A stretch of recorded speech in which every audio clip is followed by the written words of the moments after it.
Man, I never thought I'd be the guy to marry his high school sweetheart, you know? But there I was, about to tie the knot with Sarah.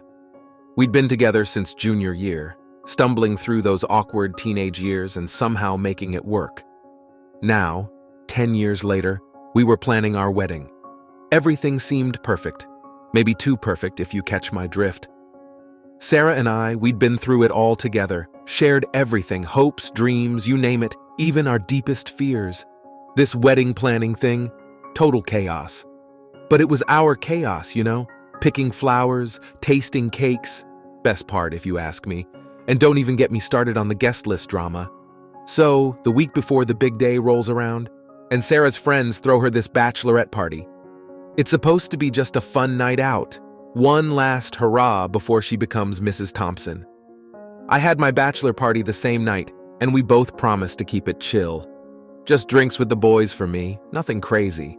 But Sarah's party? That had a different vibe. Her bestie Jen was in charge, and let me tell you, Jen's always been a wild one. Sarah swore it'd be tame, though. Just drinks and dancing, she said with this little smile. I trusted her, you know. But there was this tiny part of me that felt off about it. The night of the parties, we said our goodbyes, promised to behave, all that jazz. I headed out with my buddies, hit up a few local bars. Man, it was a blast. Laughing, toasting, reminiscing about the good old days. I was on top of the world, thinking about our future. Around midnight, I get this text from Lisa, one of Sarah's bridesmaids. It's a selfie of the girls at some club, all dolled up and having a great time. Sarah looked smokin', her eyes all sparkly with excitement. I couldn't help feeling a bit jealous, you know? I mean, I knew she was mine, but seeing her like that, surrounded by all those people, it hit me how much I really loved her. As the night went on, my phone kept buzzing. Lisa again. This time with a video of Sarah tearing up the dance floor. She was having the time of her life, and I couldn't help but smile. But then I noticed something, or someone, in the background. This older guy with this smug grin on his face just watching Sarah. I tried to shake it off. Probably just some random dude at the club, right? I mean, it's a public place and Sarah wouldn't do anything stupid. But man, that seed of doubt, it was planted. Next morning, I wake up feeling like death warmed over and kinda uneasy. Sarah gets home not long after looking just as rough but happy as hell. She gives me this big hug and kiss, and for a sec all my worries just poof, gone. We spent the day nursing our hangovers and wrapping up last-minute wedding stuff. As we got closer to the big day, I started feeling more anxious. Not about marrying Sarah, no way. It was that bachelorette party. Something felt off. I kept telling myself I was being paranoid. Sarah loved me. I loved her. That's all that mattered, right? Night before the wedding, we had this small rehearsal dinner. Family, close friends, you know the drill. It was nice. Lots of laughs, lots of love. Sarah was glowing, man. I couldn't wait to start our life together. We said goodnight, promised to meet at the altar, all that romantic stuff. That night I'm lying in bed, my mind going a mile a minute. Excited, nervous, the whole shebang. But I couldn't shake the image of that guy at the club. I kept telling myself it was nothing, that I was overthinking. But deep down, I knew something wasn't right. Wedding day arrives, and I'm up with the sun, heart pounding like crazy, getting into my suit, trying not to freak out. My best man, Mike, he's there keeping me from losing it. "You've got this, bro," he says, giving me a pat on the back. "Sarah loves you. Today's gonna be perfect." I tried to believe him, you know. We get to the church. I'm standing there at the altar waiting for my bride. The place is packed and I'm feeling all kinds of emotions. This was it, the moment I'd been dreaming about. Music starts, doors open, and there's Sarah. Man, she looked beautiful. Walking down the aisle, eyes locked on mine. In that moment, all my doubts, they just vanished. This was where I was meant to be, with the woman I loved. We say our vows, both of us crying like babies. The whole thing's a blur, and next thing I know, we're husband and wife. We kiss, everyone's cheering. Happiest moment of my life, hands down. As we're leaving the church, confetti everywhere, I spot someone in the crowd. It's that guy from the club, standing off to the side with some flowers. He looks right at me for a second, then disappears. I got chills, man, but I pushed it out of my mind. It was my wedding day and I wasn't gonna let anything mess it up. Little did I know, things were about to get real messy. The perfect day I'd been dreaming of? It was about to fall apart in ways, so there I was, in the middle of what should have been the happiest day of my life. The ceremony went off without a hitch, and we were at the reception. Man, the place looked amazing. Sarah and I had spent months planning every little detail, and it showed. Twinkle lights everywhere, flowers on every table, the whole 9 yards. I was feeling pretty good, you know? Glass of champagne in hand, mingling with the guests, stealing glances at my beautiful new wife across the room. Sarah looked radiant, laughing with her college friends, that sparkle in her eye that made me fall for her in the first place. But then, out of the corner of my eye, I spotted him, that guy from the club, the one I saw in Lisa's video. He was just there, standing by the gift table, looking a bit out of place in a suit that seemed a size too big. I blinked, thinking maybe I'd had one too many glasses of bubbly. But nope, he was real all right. I nudged Mike, my best man, and tried to be casual about it. "Hey, who's that guy over there? By the gifts?" Mike squinted, then shrugged. "Dunno, man. One of Sarah's friends, maybe?" That didn't sit right with me. I knew all of Sarah's friends, or at least I thought I did. This guy, he was a total mystery. And the way he was looking around, like he was searching for someone, it gave me the creeps. I was about to go over and introduce myself. Hey, it was my wedding after all. When Sarah's mom came up, gushing about how beautiful everything was. By the time I could politely excuse myself, the guy had moved. I scanned the room but couldn't spot him anywhere. "You okay, honey?" Sarah had appeared at my side, slipping her hand into mine. "You look like you've seen a ghost." I forced a smile. "Just taking it all in," I lied. I didn't want to worry her. Not today. "Everything's perfect." She beamed at me, and for a moment, I forgot all about the mystery man. We shared a kiss, and then she was whisked away by her bridesmaids for some photos. The rest of the reception was a blur of first dances, toasts, and cake cutting. I kept an eye out for the guy, but he seemed to have vanished into thin air. Maybe I had imagined him after all. But then, as we were getting ready to leave for our honeymoon, I saw him again. He was standing near the exit, a bouquet of roses in his hand. Our eyes met for a split second, and I swear the look he gave me, it was like he knew something I didn't. Before I could react, he placed the bouquet on a nearby table and slipped out the door. I stood there, frozen, as Sarah said goodbye to the last of our guests. "Ready to go, Mr. Thompson?" she asked, snapping me back to reality. I nodded, trying to shake off the weird feeling in my gut. "Ready when you are, Mrs. Thompson." As we climbed into the limo, I couldn't help but glance back at the reception hall. The bouquet of roses sat there, a silent reminder of the stranger who'd crashed our wedding. The drive to the airport was quiet. Sarah dozed off on my shoulder, exhausted from the day's events, but I couldn't sleep. My mind was racing, trying to piece together what I'd seen. Who was this guy? Why did he show up at our wedding? And why did he leave those flowers? It all seemed too suspicious, too deliberate to be a coincidence. Part of me wanted to wake Sarah up and ask her about it. But another part, the part that was excited about our honeymoon and starting our life together, told me to let it go. It was probably nothing, right? Just some weirdo who'd wandered into the wrong wedding. Besides, we were about to spend 2 weeks in Bali. White sandy beaches, crystal clear water, and nothing but time to enjoy being newlyweds. Whatever was going on with this mystery man, it could wait until we got back. As we boarded the plane, I made a mental note to ask around when we returned. Maybe one of the bridesmaids would know something, or I could check with the wedding planner to see if anyone unexpected had been added to the guest list. But for now, I was determined to focus on Sarah and our honeymoon. I mean, that's what you're supposed to do, right? Enjoy the moment, bask in the newlywed glow, all that stuff. So I pushed the nagging thoughts to the back of my mind and settled into my seat. Sarah snuggled up next to me, still half asleep, and I couldn't help but smile. This was what mattered. Us together, starting our new life. As the plane took off, I gazed out the window, watching the city lights fade away. I tried to convince myself that everything was fine, that I was just being paranoid. But deep down, I couldn't shake the feeling that something was off. You know that saying, ignorance is bliss? Well, let me tell you, it's true. Because right then, as we soared towards our honeymoon paradise, I had no idea of the storm that was brewing. No clue about the bomb that was about to drop and turn my whole world upside down.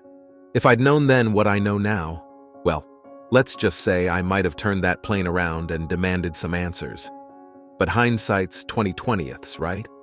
So there I was, trying to enjoy the start of my honeymoon, all while this little voice in the back of my head kept whispering that something wasn't right. It was like watching a horror movie, you know? When the main character is all happy and oblivious, but you, the audience, you know something bad is coming.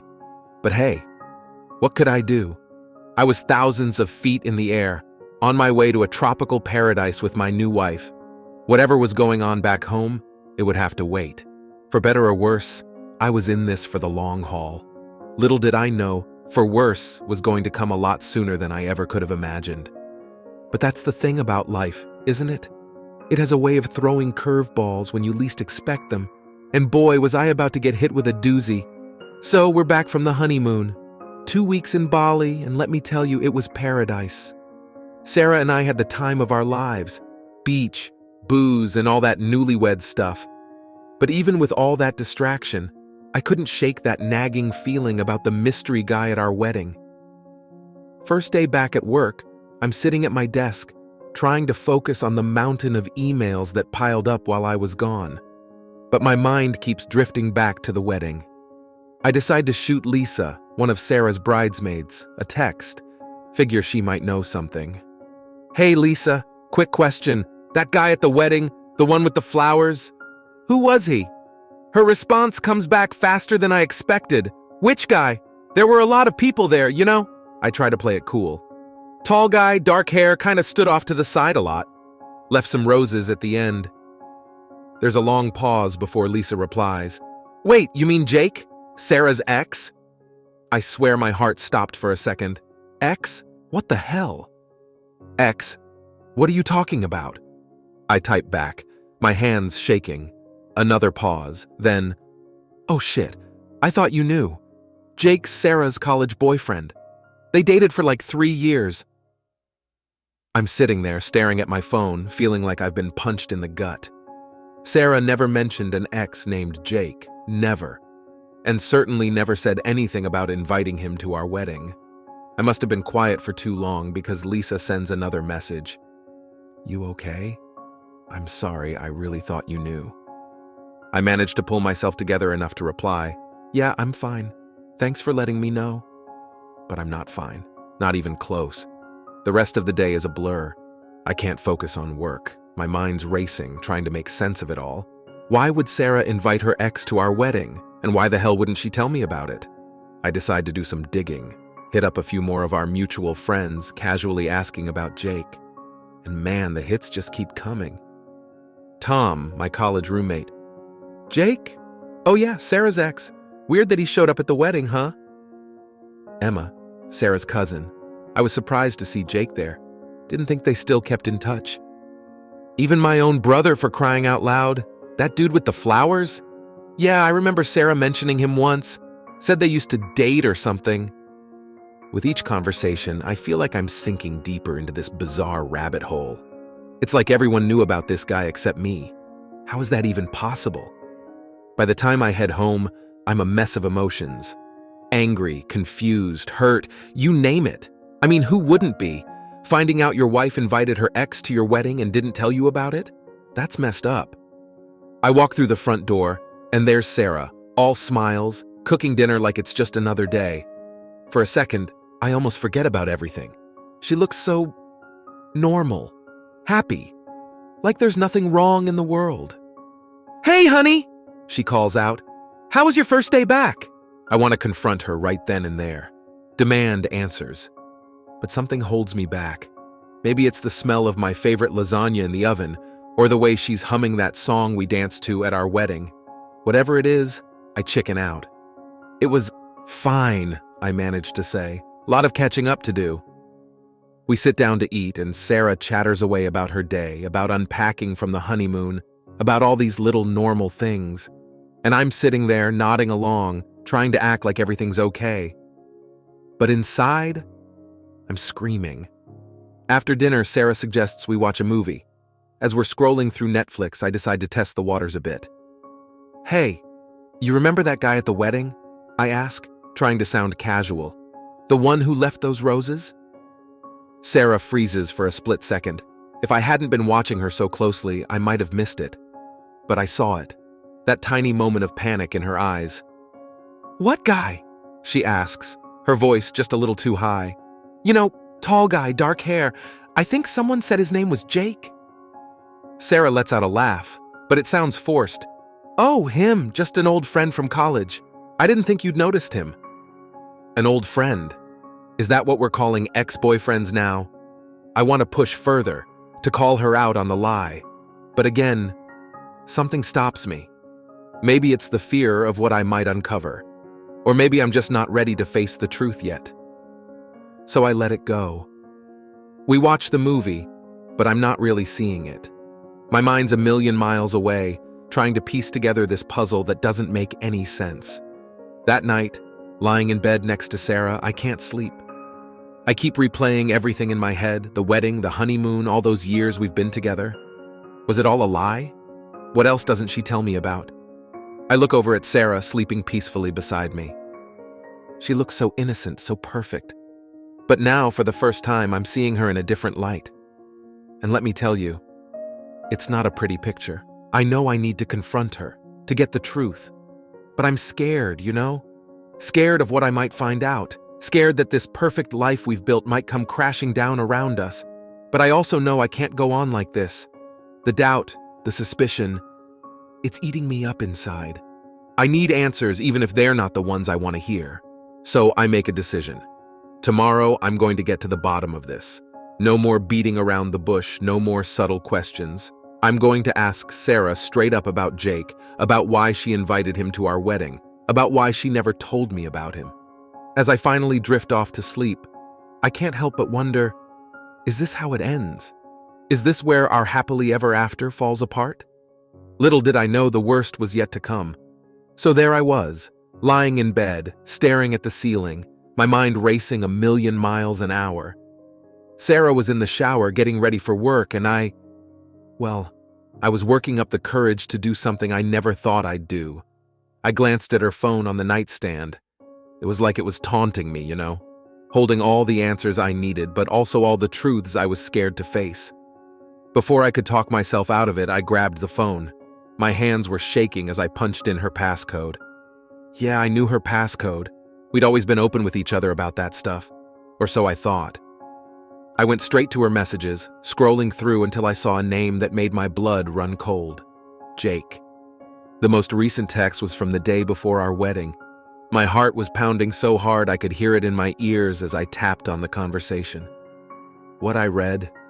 Man, I wish I could unsee it. Jake, you sure about this? Last chance to back out. Sarah, I'm sure. One last time for old time's sake. Then we close this chapter for good. Jake, your place or mine? Sarah, mine, 7 p.m. Don't be late. I felt like I was going to be sick. The timestamps. This was the night before our wedding. While I was out with the guys, thinking about our future, I couldn't even finish the thought. There were more messages after that. Stuff about how good it was, how they'd always remember each other. Jake asking if Sarah was really going through with the wedding. Sarah saying yes, that she loved me, but needed this closure with Jake. I must have been sitting there for a while, just staring at the phone because suddenly I heard the shower turn off. Panic set in. I quickly closed the messages, put the phone back, and tried to look normal. Whatever the hell normal looked like in this situation. Sarah came out of the bathroom wrapped in a towel, her hair dripping. She smiled at me, and for a second, I saw the woman I fell in love with. The woman I thought I knew. Hey, you're up early, she said, grabbing some clothes from the dresser. I couldn't hold it in anymore. The words just came tumbling out. Who's Jake? Sarah froze. The look on her face. It was like watching someone's world shatter in slow motion. What? She stammered. Jake, I repeated, my voice surprisingly calm considering the storm raging inside me. Your ex-boyfriend. The one you invited to our wedding without telling me. The one you slept with the night before we got married. Sarah's face went pale. She opened her mouth, closed it, then opened it again. No words came out. I know everything, Sarah, I said, my voice cracking. I talked to our friends. I saw the texts. She sank down onto the bed, her legs seeming to give out. You went through my phone? She whispered. I laughed, but there was no humor in it. That's what you're worried about? Me going through your phone? Not the fact that you cheated on me the night before our wedding? Tears started streaming down Sarah's face. It wasn't like that, she said. Oh, really? I was on my feet now, pacing the room. Then please enlighten me. What was it like? Because from where I'm standing, it looks like you screwed your ex while I was out celebrating the fact that I was marrying the love of my life. Sarah flinched at my words. It was goodbye sex, she said softly. We needed closure. I stopped pacing and stared at her. Closure? Are you kidding me? You needed to screw your ex one last time for closure? She stood up, reaching out to me. I backed away. Please let me explain, she begged. Explain what? I shouted. Explain how you've been lying to me our entire relationship, how you never told me about this guy, how you invited him to our wedding behind my back. Sarah was full on sobbing now. I'm sorry, she cried. I'm so sorry. I never meant to hurt you. But her words just washed over me. All I could think about was her and Jake, together, the night before our wedding. The images in my head were torture. Did you ever love me? I asked, my voice barely above a whisper. Sarah's head snapped up. Of course I love you, she exclaimed. I've always loved you. What happened with Jake? It was a mistake. A stupid, terrible mistake. I shook my head. A mistake is forgetting to buy milk. A mistake is being late for a date. Sleeping with your ex the night before our wedding? That's a choice, Sarah. A deliberate, calculated choice. She tried to argue, to explain, but I couldn't hear it anymore. I grabbed my keys and wallet and headed for the door. Where are you going? Sarah called after me, panic in her voice. I turned back to look at her one last time, the woman I thought I knew, the woman I thought I'd spend the rest of my life with. I don't know, I said honestly, but I can't be here right now. I can't look at you. As I walked out the door, I heard Sarah call my name, begging me to come back, to talk it out. But I kept walking, out of the apartment, down the stairs, into the street. I had no idea where I was going. All I knew was that I needed to get away, away from Sarah, away from the lies, away from the life I thought we had. As I walked aimlessly through the city, my mind was a whirlwind of emotions. Anger, hurt, betrayal, confusion. It was all there, swirling around, making me feel like I was losing my mind. How could she do this to me? How could she lie to my face for so long? And how the hell was I supposed to move forward from here? I ended up at a bar. It was barely noon, but I didn't care. I needed a drink, needed something to numb the pain that was threatening to tear me apart. As I sat there nursing my whiskey, I couldn't help but think about all the moments Sarah and I had shared. Our first date, our first kiss, the day I proposed. Were they all lies? Had she been thinking about Jake the whole time? My phone was blowing up with messages and missed calls from Sarah. I ignored them all. What could she possibly say to make this better? I ordered another drink, then another. By the time evening rolled around, I was pretty wasted. But even the alcohol couldn't drown out the pain, couldn't erase the images of Sarah with Jake that kept playing in my head like some sick, twisted movie. I stumbled out of the bar, not sure where to go. I couldn't go home. Home wasn't home anymore. It was just a place filled with lies and broken promises. So I wandered the streets, feeling lost in every sense of the word. Lost in the city, lost in my thoughts, lost in a life that suddenly didn't make sense anymore. As the night grew darker, I found myself back at our apartment building. I stood there looking up at the window I knew was ours, wondering if Sarah was up there, wondering if she was as broken as I was. Part of me wanted to go up there, to hear her out, to try and understand. But a bigger part knew that nothing she could say would change what happened. Nothing could undo the betrayal. So I turned away, hailed a cab, and headed to a nearby hotel. As I checked in, I realized this was the first night since we'd been together that I wouldn't be sleeping next to Sarah. Lying in that unfamiliar bed, staring at the ceiling, I couldn't help but wonder, where do I go from here? How do I move forward when everything I thought I knew has turned out to be a lie? I checked my phone. 27 missed calls and about 1 million texts from Sarah. I couldn't bring myself to read them. What was the point? Nothing she could say would change what happened. But I knew I had to face her eventually. Couldn't hide in this hotel forever, right? So I dragged myself out of bed, grabbed a quick shower, and headed back to our apartment. Our home. The place that used to be my safe haven, but now felt like a house of lies. I walk in, and there's Sarah, sitting on the couch. Looks like she hasn't slept a wink. Her eyes are all puffy and red, mascara streaked down her cheeks. For a split second, I almost felt bad for her. Almost. "Where have you been?" she asks, her voice all shaky. "I've been worried sick." I laugh, but there's no humor in it. "Worried? That's rich coming from you." She flinches like I'd slapped her. "Please, can we talk about this? I can explain everything." "Explain?" I say, my voice rising. "Explain what, Sarah? How you slept with your ex the night before our wedding? How you've been lying to me our entire relationship?" "It's not like that," she cries. "I swear it was just a goodbye kiss, nothing more." Now, I'm no detective, but I know bullshit when I hear it. I pull out my phone, scroll to those damning texts, and toss it at her. "A goodbye kiss, huh? That's not what these messages say." Sarah's face goes white as a sheet as she reads the texts. She looks up at me, her eyes wide with panic. I can explain," she stammers. "Oh, this should be good," I say, crossing my arms. "Go ahead, explain how one last time for old time's sake means just a kiss." She starts sobbing, big ugly tears rolling down her face. "It was a mistake. I was scared about the wedding, about committing for life. Jake, he was familiar, safe. It didn't mean anything." I shake my head, feeling a mix of disgust and pity. "You know what, Sarah? I don't even care if it meant something or not. The fact is, you cheated on me. You betrayed my trust. You broke my heart." "But I love you," she wails. "It was just goodbye sex, I swear. There's no love between me and Jake." I laugh again, and it sounds hollow even to my own ears. "Goodbye sex? Are you fucking kidding me? Is that supposed to make me feel better?" Sarah's on her knees now, reaching out to me.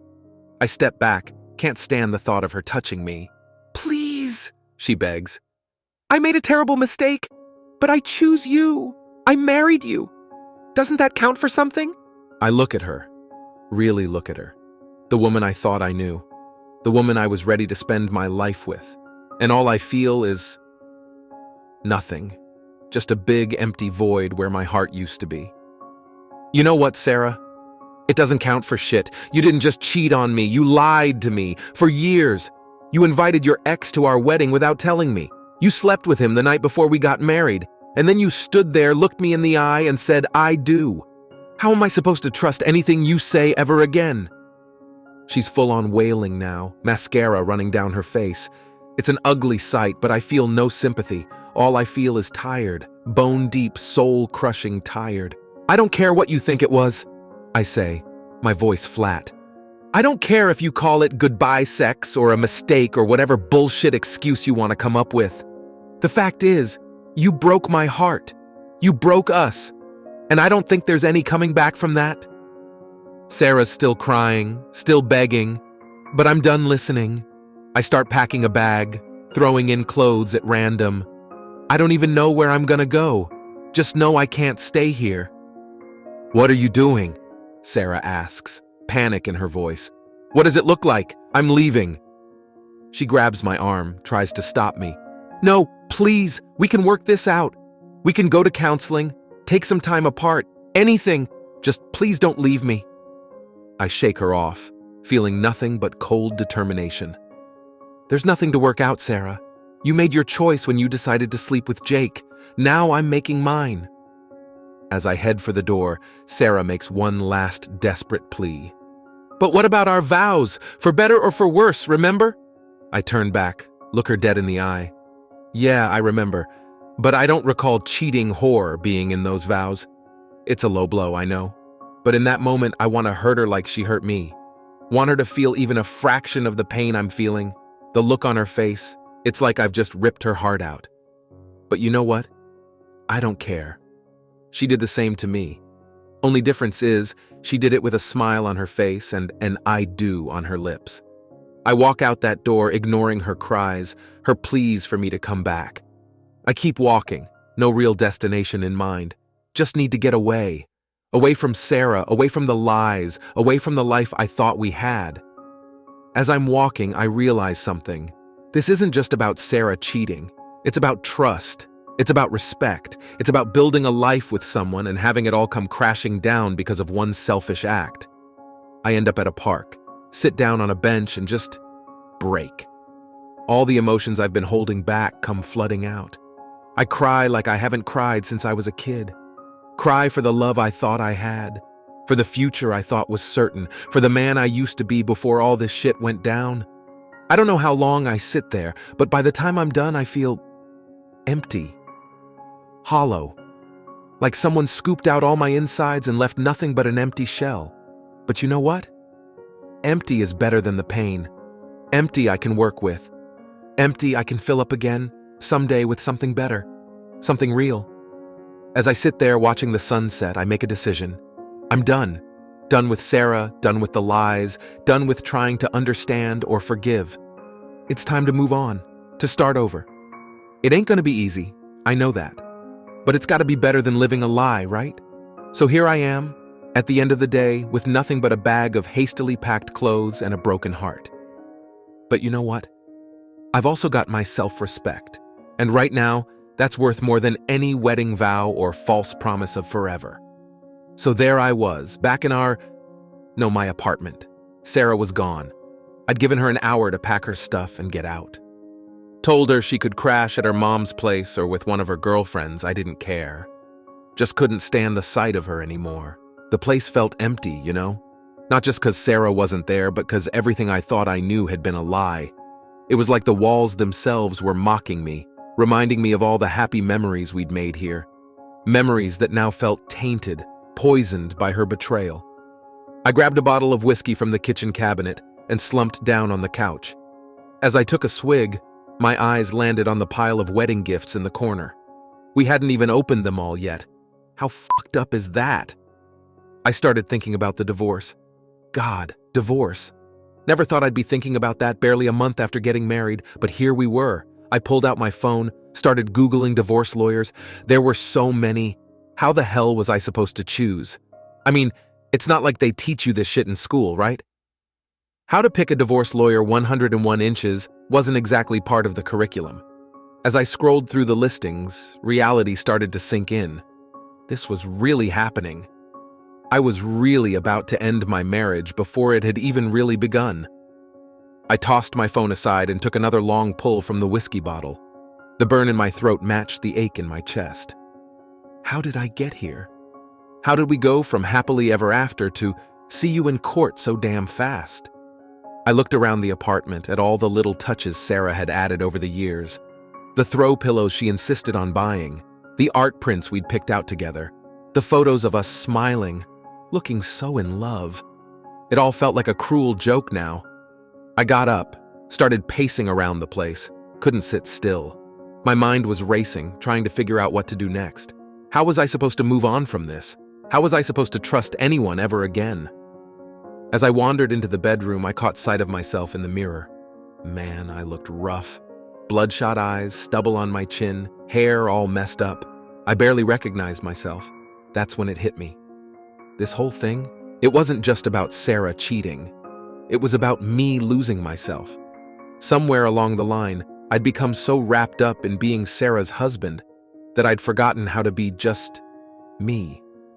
I walked back to the living room, whiskey bottle in hand, and started really looking at all the wedding stuff scattered around. The gifts, the decorations, the stupid Mr. and Mrs. banner hanging on the wall. It all seemed so meaningless now. I don't know what came over me, but suddenly I was tearing into those gifts, ripping off wrapping paper, tossing aside cards without reading them. It was like I was possessed, driven by this need to destroy every last reminder of that sham of a wedding. By the time I was done, the place looked like a tornado had hit it. Shredded paper everywhere, gifts strewn about, that dumb banner lying in a crumpled heap on the floor. I stood there, breathing hard, surveying the chaos. And you know what? For the first time since this whole nightmare started, I felt something. Not happy, not even close, but not numb either. It was like, I don't know, like I was finally letting myself feel all the anger, all the hurt, all the betrayal. I sank down to the floor, right in the middle of all that mess, leaned back against the couch and took another swig of whiskey. As I sat there, surrounded by the wreckage of my marriage, I started thinking about the future. What was I going to do now? Where was I going to go from here? The thought of dating again made me want to puke, but the thought of being alone forever, that wasn't much better. I picked up one of the cards that had fallen nearby. It was from my buddy Mike. "To a lifetime of happiness," it said. I laughed, but it came out more like a sob. As I sat there, wallowing in my misery, my eyes landed on a photo that had fallen out of its frame in my rampage. It was of me and Sarah on our first date. We looked so young, so happy, so full of hope. For a second, I felt a pang of something. Nostalgia? Regret? I couldn't tell. But then I remembered what she'd done, how she'd betrayed me, and that feeling hardened into resolve. I was gonna get through this. I was gonna divorce Sarah, take some time for myself, and then, who knows? Maybe I'd find someone who actually respected me, who wouldn't throw away years of love for one night with an ex. Or maybe I'd stay single, travel the world, focus on my career, do all the things I'd put on hold for us. The future was wide open, and for the first time in a long time, that didn't scare me. It excited me. I took another swig of whiskey and leaned my head back, closing my eyes. Tomorrow, I'd call a lawyer. Tomorrow, I'd start the process of untangling my life from Sarah's. Tomorrow, I'd take the first step towards my new future. But tonight, I was gonna sit here in this mess, finish this bottle of whiskey, and say goodbye to the life I thought I was gonna have. As I sat there, surrounded by torn wrapping paper and broken dreams, I realized something. This wasn't the end. It was a beginning. A shitty, painful beginning, sure, but a beginning nonetheless. I raised the bottle in a mock toast. "Here's to new beginnings," I muttered to the empty room. And you know what? For the first time in days, I actually believed it. This sucked, no doubt about it. But I was gonna get through it. I was gonna come out the other side stronger, wiser, and ready for whatever life threw at me next. 'Cause at the end of the day, that's all any of us can do, right? Pick up the pieces, learn from our mistakes, and keep moving forward. So here I am, sitting in the wreckage of my marriage, halfway through a bottle of whiskey, surrounded by reminders of what could have been. But you know what? I'm not broken. I'm not defeated. I'm just starting over. And maybe, just maybe, that's not such a bad thing after all. As the night wears on, I feel myself getting drowsy. The whiskey's doing its job, numbing the pain, dulling the edges of my thoughts. I look around one last time at the chaos surrounding me. It's a perfect reflection of how I feel inside.